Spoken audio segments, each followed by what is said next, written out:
ముందుగా హెడ్లైన్స్. కేంద్ర మంత్రి జి కిషన్ రెడ్డి గారు మీడియాతో మాట్లాడుతున్నారు.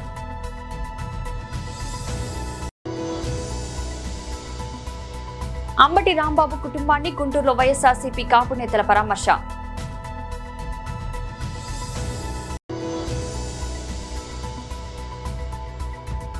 చంద్రబాబు జగన్ ఇద్దరు రాయలసీమ ద్రోహులే షర్మిల. కేంద్ర మంత్రి శ్రీ జి కిషన్ రెడ్డి గారు మీడియాతో మాట్లాడుతున్నారు. కాంగ్రెస్ పార్టీ ప్రతి ఎన్నికలకు ముందు మజ్లిస్ పార్టీని ప్రసన్నం చేసుకోవడం కోసం, మజ్లిస్ పార్టీ ఓట్లు పొందడం కోసం ఈ రకమైనటువంటి ఎత్తుగడలు సర్వసాధారణంగా అయిపోయింది.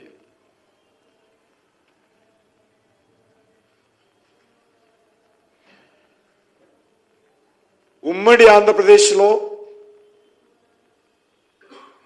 నాటి కాంగ్రెస్ పార్టీ ప్రభుత్వము తీసుకొచ్చినటువంటి 4% రిజర్వేషన్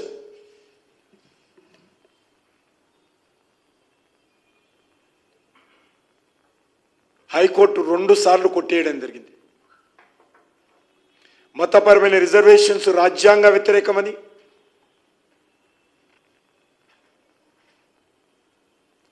రిజర్వేషన్స్ చెల్లనేరవని హైకోర్టు తీర్పిస్తే సుప్రీంకోర్టులో తెచ్చుకున్నటువంటి స్టేని అడ్డం పెట్టుకొని ఇప్పటి వరకు అమలు చేస్తూ ఉన్నారు.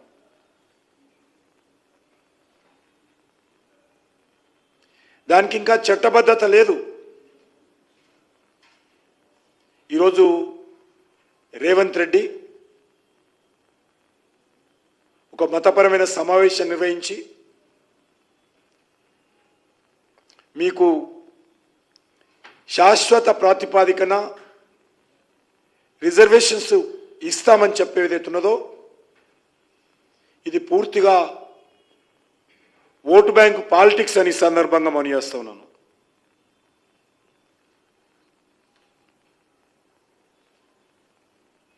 కాంగ్రెస్ పార్టీ బుజ్జగింపు రాజకీయాలకు పరాకాష్ఠగా మారింది.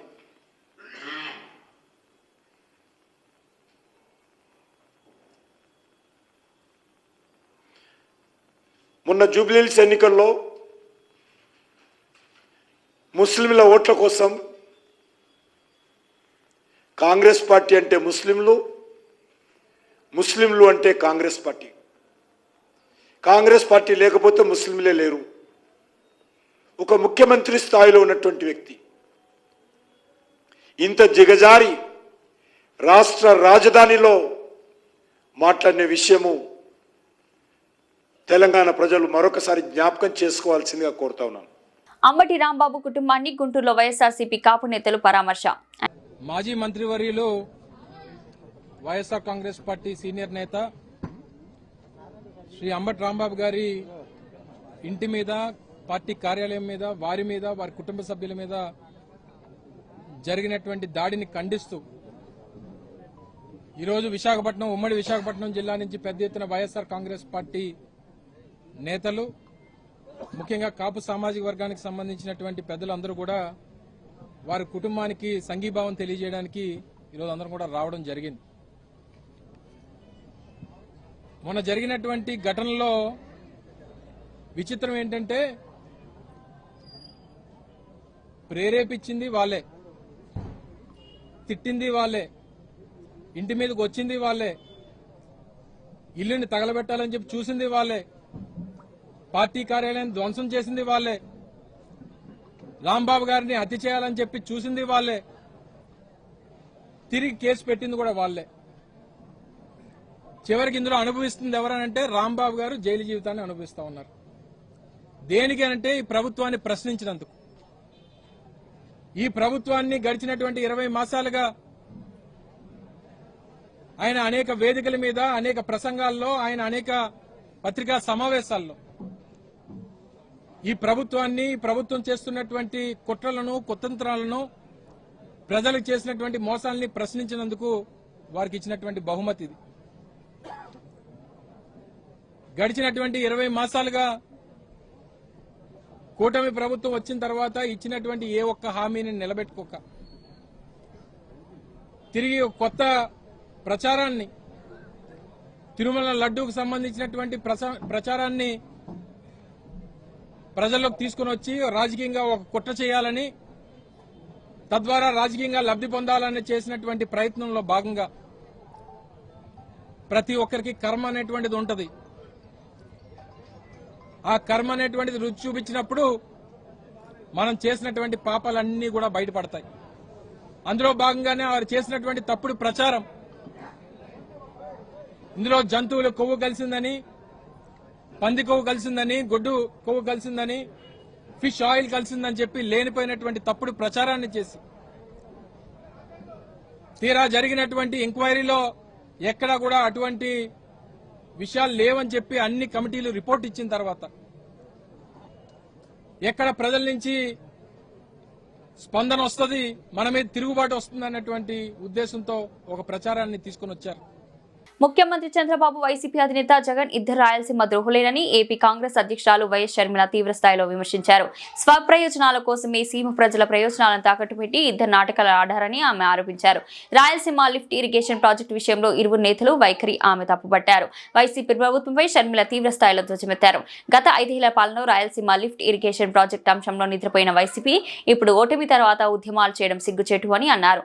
అధికారంలో ఉన్నప్పుడు ఎన్జీటీ వద్ద బలమైన వాదనలు వినిపించకుండా కేంద్రం నుంచి అనుమతులు తీసుకురాకుండా ఇప్పుడు ఆందోళన ఎందుకని ప్రశ్నించారు. 5 ఏళ్లు మోదీకి దత్తపుత్రుడుగా ఉన్న జగన్ కు అప్పుడు సీమకు నీళ్లివ్వాలని గుర్తుకు రాలేదా అని నిలదీశారు. జలయజ్ఞం ప్రాజెక్టులను 6 నెలల్లో పూర్తి చేస్తామని మేనిఫెస్టో పెట్టి సీమ ప్రాజెక్టుల వైపే కన్నెత్తి కూడా చూడలేదని ఆమె విమర్శించారు.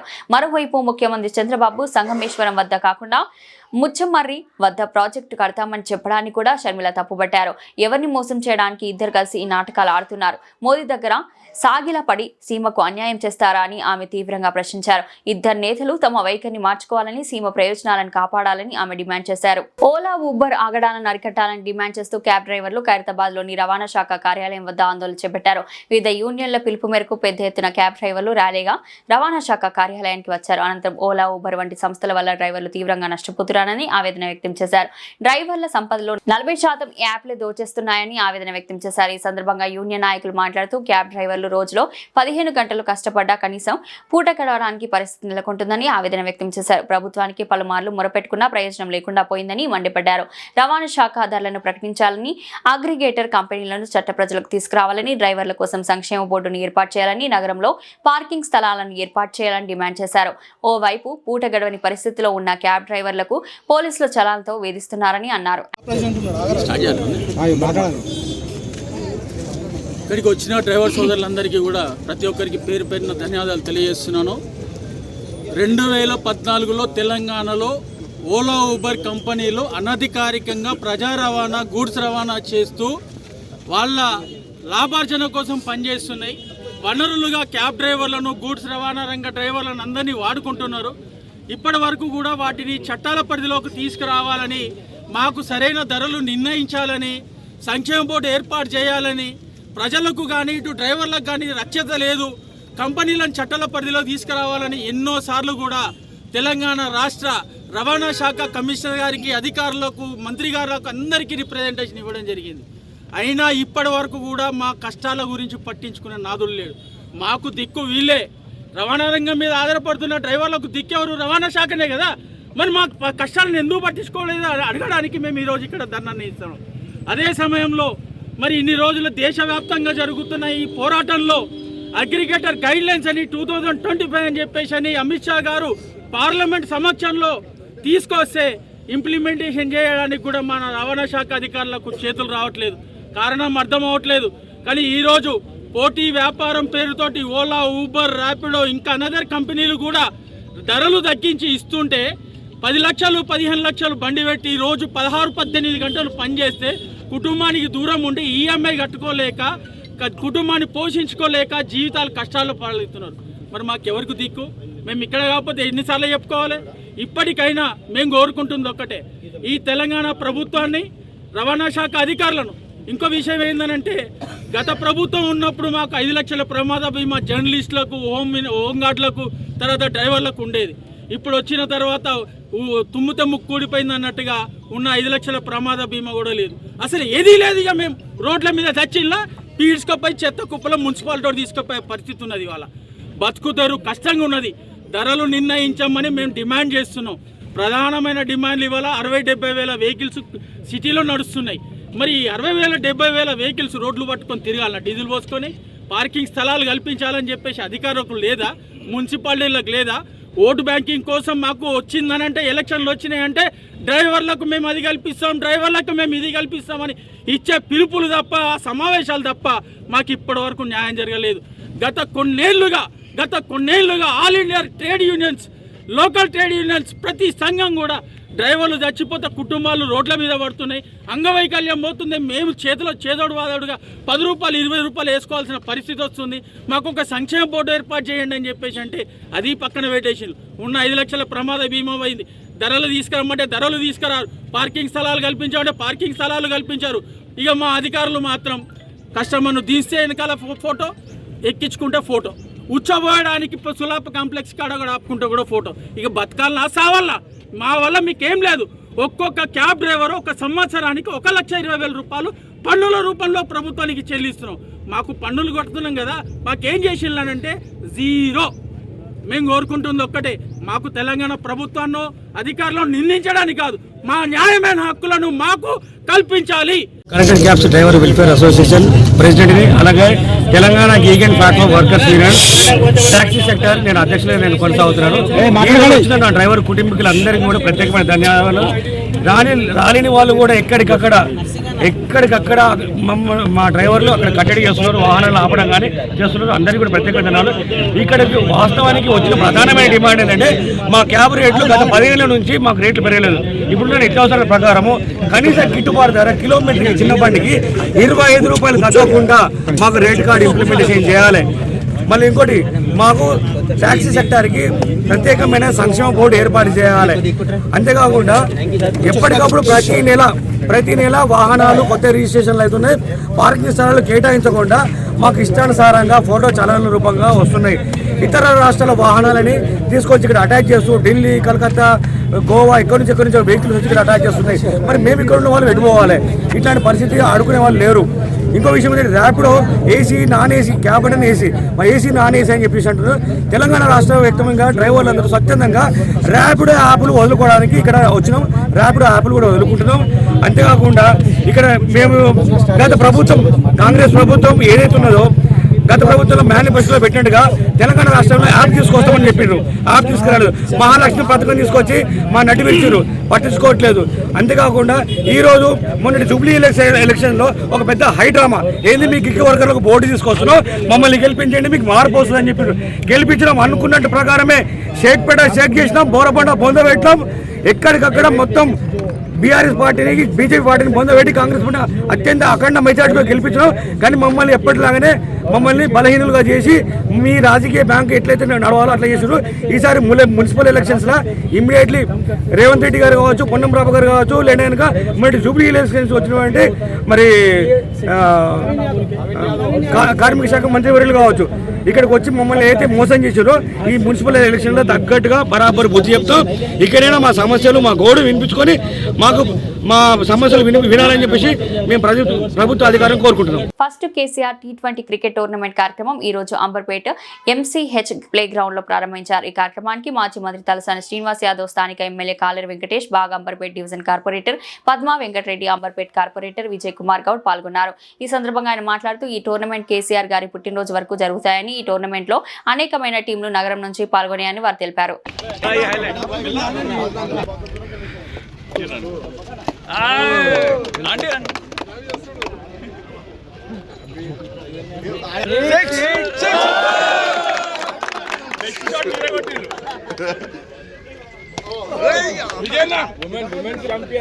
ఎన్నుకోబడ్డాయి. ఇందులో డ్రా ఇప్పటి వరకు 12 టీంలు తీసారు. ఇంకా 4 టీంలు డ్రా తీసేసి అవి కూడా తొందరగా స్టార్ట్ చేస్తారని చెప్పడం జరిగింది. అలాగే ఈ కప్పు 16th వరకు కూడా జరుగుతుంది. ఈ 16th రోజు కేటీఆర్ వచ్చే ప్లాన్స్ ఉన్నాయి. కాబట్టి దీనికి ముఖ్య అతిథులుగా కేటీఆర్ గారు వస్తారని ఆశిస్తున్నాము. అలాగే మా పార్టీ తరఫు నుంచి కూడా ఈ ప్రోగ్రాం కండక్ట్ చేయడము మాకు ఎంతో సంతోషంగా ఉన్నది. ఎందుకంటే ఇది మామూలుగా 6 అవర్స్ 10 అవర్స్ కాకుండా 20 అవర్స్ పెట్టడము చాలా ముఖ్యమైన ఉద్దేశం. ఎందుకంటే ఈ గ్రౌండ్లో 20 అవర్స్ అంటే ఇప్పటివరకు చాలా ఏళ్ళతో జరుగుతున్న టోర్నమెంట్స్. ఎందుకంటే ప్రతి టోర్నమెంట్కి వెళ్ళినా కూడా ఎక్కడ వెళ్ళినా కూడా 6 అవర్స్ 10 అవర్స్ ఉంటాయి. కానీ మంచి ప్లేయర్స్, లీగ్ ప్లేయర్స్ అందరూ కూడా ఈ టోర్నమెంట్లో పాల్గొంటున్నారు. ప్రతి ఒక్కరు కూడా మన రిసర్వ్లో ఉన్నారు. కాబట్టి ఈ టోర్నమెంట్ బ్రహ్మాండంగా జరగాలని ఆశిస్తున్నాం. తెలంగాణ జాతిపిత బీఆర్ఎస్ పార్టీ రాష్ట్ర అధ్యక్షులు కేసీఆర్ గారి పుట్టినరోజు పురస్కరించుకొని ఈరోజు అంబర్పేట డివిజన్లో ఆర్గనైజర్ ఆతిక్ గారు మరియు జాఫర్ గారి ఆధ్వర్యంలో కేసీఆర్ క్రికెట్ టోర్నమెంట్ నిర్వహించడం జరిగింది. నిరంతరంగా దాదాపు ఈ రోజు నుంచి మొదలుకుంటూ 10 రోజుల పాటు కేసీఆర్ బర్త్డే వరకు కంటిన్యూగా ఈ మ్యాచ్లు ఆడిపిస్తూ క్రీడాకారులను ఎంకరేజ్ చేస్తూ కేసీఆర్ జన్మదినాన్ని ఒక అద్భుతంగా సెలబ్రేట్ చేసుకునే పద్ధతిలో ఇవాళ ఆతిక్ గారు కానీ వాళ్ళ టీం కానీ ఏదైతే నిర్వహిస్తున్నారో దానికి ఈరోజు ముఖ్య అతిథిగా మాజీ మంత్రివర్యులు సనత్నగర్ నియోజకవర్గ ఎమ్మెల్యే తలసాని శ్రీనివాస్ యాదవ్ గారు, అంబర్పేట ఎమ్మెల్యే కాలేరు వెంకటేష్ గారు, స్థానిక కార్పొరేటర్ విజయ్ కుమార్ గౌడ్ గారు, ఈ బాగంబర్పేట కార్పొరేటర్ పద్మ వెంకటరెడ్డి గారు మరియు ఈ క్రికెట్ టోర్నమెంట్ చైర్మన్ వెంకటరెడ్డి గారు కూడా ముఖ్య అతిథులుగా హాజరై ఈరోజు ఈ కార్యక్రమాన్ని ప్రారంభించడం జరిగింది. డాక్టర్ బిఆర్ అంబేద్కర్ కోనసీమ జిల్లా రామచంద్రపురం రజక జాతి ముద్దుబిడ్డ గుంటూరు పశ్చిమ నియోజకవర్గం ఎమ్మెల్యే గల్లా మాదేవిని వైఎస్ఆర్ మాజీ ఎమ్మెల్యే జక్కంపూడి రాజా పరుష పదజాలంతో జుట్టు పట్టుకుని బయటకు లాగుతామని మాట్లాడడం చాలా బాధాకరమని, ఆ మాటలు రజక జాతిని అవమానించడంగా భావిస్తున్నామని రజక చైతన్య సేవా సంస్థ రాష్ట్ర అధ్యక్షులు టీడీపీ రాష్ట్ర కార్యదర్శి కాకినాడ రామారావు ఆగ్రహం వ్యక్తం చేశారు. ఒక రజక శ్రీ మహిళా శాసనసభ్యురాలు అంటే మీకు అంత చులకన, మీ దురహంకానికి ఇది నిదర్శనంగా భావిస్తున్నామని తీవ్ర నిరసన వ్యక్తం చేశారు. శుక్రవారం సాయంత్రం రామచంద్రపురం తెలుగుదేశం పార్టీ కార్యాలయంలో ఆయన మీడియా సమావేశం మాట్లాడారు. మహిళా ఎమ్మెల్యే ఆయన గల్లా మాధవిని మాటలతో అవమానించడం సిగ్గుచేటని, ఆంధ్రప్రదేశ్ రాష్ట్ర రజక సంఘాలంతా ఐక్యాలతో ఇటువంటి దురహంకారాలకు బుద్ధి చెప్పాల్సిన అవసరం ఎంతైనా ఉందన్నారు. రజక ముద్దుబిడ్డ గల్లా మాధవికి వైఎస్ఆర్ పార్టీ అధినేత జగన్మోహన్ రెడ్డి జక్కంపూడి రాజా బేషరతుగా క్షమాపణ చెప్పాలని రాష్ట్ర రజక చైతన్య సేవ సంస్థ తరపున డిమాండ్ చేస్తున్నాం. రామారావు పేర్కొన్నారు. వైసీపీ నేత అంబటి రాంబాబు రాష్ట్ర ముఖ్యమంత్రి చంద్రబాబు నాయుడును దుర్భాషలాడుతూ తిట్టడం పట్ల ఆ సభ్య సమాజం తలదించుకుందన్నారు. ఈ విషయమై ప్రశ్నించిన అంబటి క్షమాపణ చెప్పాలని డిమాండ్ చేసిన మహిళా ఎమ్మెల్యేపై ఈ తరహా మాటలు సరికాదని వైసీపీ నాయకులు తమ ప్రవర్తన మార్చుకోవాలని హితవు పలికారు. ఈ కార్యక్రమంలో పలువురు రజక సంఘాల నేతలు పాల్గొన్నారు. నారా చంద్రబాబు నాయుడు గారు ఆవిడకి ఎమ్మెల్యే టికెట్ ఇవ్వడం, ఆవిడ ఎంతో బ్రహ్మాండమైనటువంటి సర్వీస్ అందివ్వడం జరుగుతుంది. అదే రకంగా ఈ మధ్యలో మరి చంద్రబాబు నాయుడు గారిని మరి అంబటి రాంబాబు గారు ఆయన మరి అనరానటువంటి పదజాలాలు వాడటం జరిగింది. దానికి అది గుంటూరులో మరి స్థానిక అంబటి రాంబాబు గారు కూడా అదే ప్రదేశం కాబట్టి, ఏరియా కాబట్టి అక్కడ ఉన్నటువంటి ఎమ్మెల్యేగా గల్లా మాధవ్ గారు ఉండడం జరిగింది. మా రజిక ఆడపడుచు ఆవిడ వెంటనే స్పందించి మరి ఎమ్మెల్యేగా ఆవిడ బాధ్యత కాబట్టి అక్కడ మాట్లాడినటువంటి విధానం ఎంతో మంది మనోభావాలు దెబ్బతిన్నటువంటి విధానం కాబట్టి ఈ యొక్క రాష్ట్రాన్ని అన్ని రకాలుగా కూడా అభివృద్ధి పథంలో నడిపిస్తూ మరి ఈ ఎక్కువ సంవత్సరాలు మరి ఈ ఆంధ్రప్రదేశ్ ఉమ్మడి ఆంధ్రప్రదేశ్ ఉండే ఈ ఆంధ్రప్రదేశ్లో మరి ముఖ్యమంత్రిగా ఉంటూ ఒక సుదీర్ఘ కాలం రాజకీయ జీవితంలో ఉంటూ మరి ప్రజాసేవకి పూర్తి కాలాన్ని అంకితం చేసినటువంటి చంద్రబాబు నాయుడు గారిని మరి అంబటి రాంబాబు గారు మీరు అందరూ చూశారు. ఆయన మాట్లాడినటువంటి విధానం సభ్య సమాజం తలదించుకునేటటువంటి విధానంలో ఆయన మాట్లాడడం జరిగింది. దాని మీద గల్లా మాధవ్ గారు స్పందించి మరి ఆవిడ మరి ఉక్రోషంతో వాళ్ళు ఇంటికి వెళ్ళడం జరిగింది. ఆ యొక్క కార్యకర్తలు కూడా మరి ఉన్నటువంటి ఆ యొక్క గుంటూరులో ఉన్నటువంటి మరి కార్యకర్తలే కాదు, ప్రజలే కాదు, అందరూ వెళ్ళి మరి రాంబాబు గారి ఇంటికి వెళ్ళడం జరిగింది. అక్కడ ఏమీ లేదు. రాంబాబు గారిని ఆ యొక్క అన్న మాటలకే మరి క్షమాపణ చెప్పమని చెప్పేసి వారు అడగడం జరిగింది. రాంబాబు గారు కూడా అంబటి రాంబాబు కూడా నేను ఈ మాట్లాడడం నేను తప్పుగానే మాట్లాడాను, అలా మాట్లాడకుండా ఉండడం మంచిదా అవ్వాల్సి వచ్చింది, కానీ నేను నోరు జారినని చెప్పేసి ఆయన చెప్పడం జరిగింది. సికింద్రాబాద్ రైల్వే స్టేషన్ పునర్నిర్మాణ పనులు వేగవంతంగా జరుగుతున్నాయని, త్వరలో పనులు పూర్తి చేసి యోజనలో ఉన్నట్లు రైల్వే జీఎం సంజయ్ కుమార్ శ్రీవాస్తవ్ తెలిపారు. సికింద్రాబాద్ రైల్వే స్టేషన్లో జరుగుతున్న నిర్మాణ పనులను అధికారులతో కలిసి ఆయన పరిశీలించారు. ఈ సందర్భంగా ఆయన మాట్లాడుతూ అధునాతన సాంకేతిక పరిజ్ఞానంతో రైల్వే స్టేషన్ పునర్నిర్మాణ పనులు జరుగుతున్నాయని వెల్లడించారు. ప్రపంచ స్థాయిలోనే అత్యంత సౌకర్యవంతమైన ప్రయాణం చేసేందుకు వీలుగా ఎస్కలేటర్లు, లిఫ్ట్లు, వెయిటింగ్ హాల్తో పాటు ఇతర సౌకర్యాలు కల్పిస్తున్నట్లు తెలిపారు. వందే భారత్ రైల్లో బాంబు పెట్టినట్టు గుర్తు తెలియని ఆగంతకుడు రైలు నిలయంలోకి ఉన్నతాధికారికి సందేశం పంపినట్లు రైల్వే జీఎం శ్రీవాస్తవ్ తెలిపారు. వెంటనే ఆర్పీఎఫ్ అధికారులు రంగంలోకి దిగి బాబు స్క్వాడ్ ను తనిఖీలు చేసి బాంబు లేదని నిర్ధారించారు. తనకు 2 కోట్ల రూపాయల డబ్బులు ఇవ్వాలని, లేని పక్షంలో వందే భారత్ రైల్లో బాంబులు అమర్చి పిలుస్తానని బెదిరింపు లేఖను పంపినట్లు స్పష్టం చేశారు. Many of our festivals, lot of people come and there is a rush. So all these things we are trying to address here and provide the customer, our passengers, that resting space and ticketing space and everything is trying to coordinate with this, and all the work is being done with the highest quality control. So that's what we are trying to do, and hopefully we would like to complete that part of the building, that south side of the building. We are hoping that by the end of March this year we should be able to at least complete that side.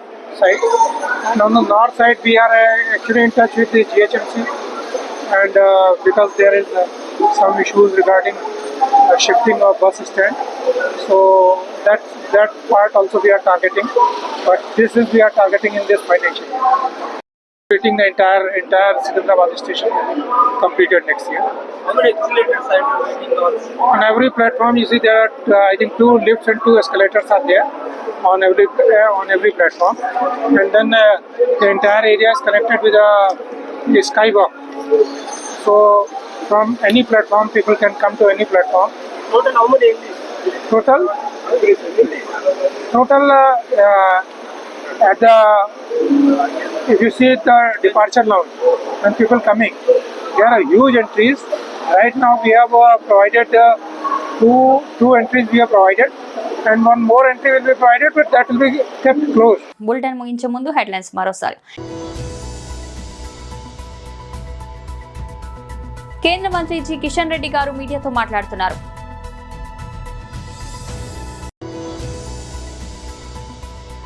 Ambati Rambabu కుటుంబాన్ని గుంటూరులో వైఎస్ఆర్సీపీ కాపు నేతల పరామర్శ.